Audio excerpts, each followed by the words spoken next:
Hello, I'm Dr. James Rivera, and I'm here to talk to you about Chris Maxwell's first book of poetry, A Slow and Sudden God. I've known Chris since 1982, which seems like forever, especially for him. And as long as I've known him, he's been a poet.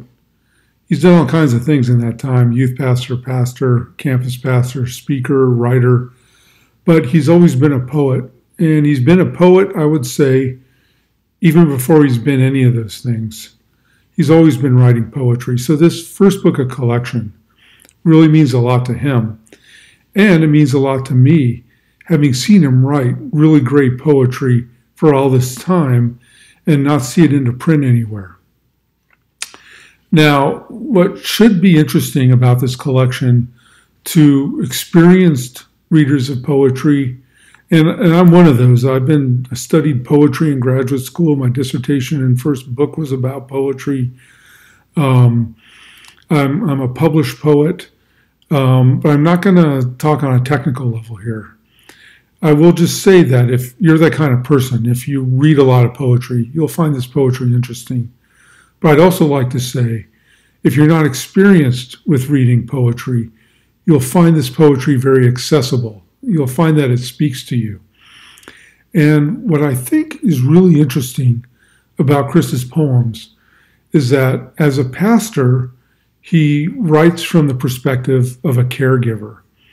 But as someone who suffers viral encephalitis, and I was there when it hit him and when he almost lost his life, and when it seemed like he was a pastor who would never be able to speak coherently again, but wound up 6 weeks later in the pulpit, he also writes from the perspective of someone who's suffered a lot, who has a disability now, who has to take medication for the rest of his life.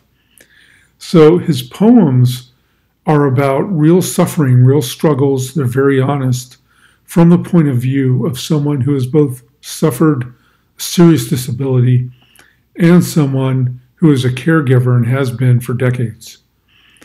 And that's what makes, I think, his poetry really interesting and what makes it speak to everyone. Because he knows when you're going through hard things, you don't want people to lie to you. You don't want people to say that they understand when they don't. But he can show you that he really does understand by talking about himself very honestly and accessibly and directly and poetically. So I find that his poems not only give a great deal of pleasure as poetry, but they speak to our everyday experience as human beings who maybe don't have a dramatic disability or maybe do, but we struggle with things. He knows what that's like from the inside, and he writes about it. And he helps everyone find a way through the way he has found a way through. So check it out, The Slow and Sudden God. If you're not normally a reader of poetry, this is a good way to start. This is a good first collection for you because they're very accessible. And if you are, I think you'll find a lot to engage you in this collection. Thanks for your time.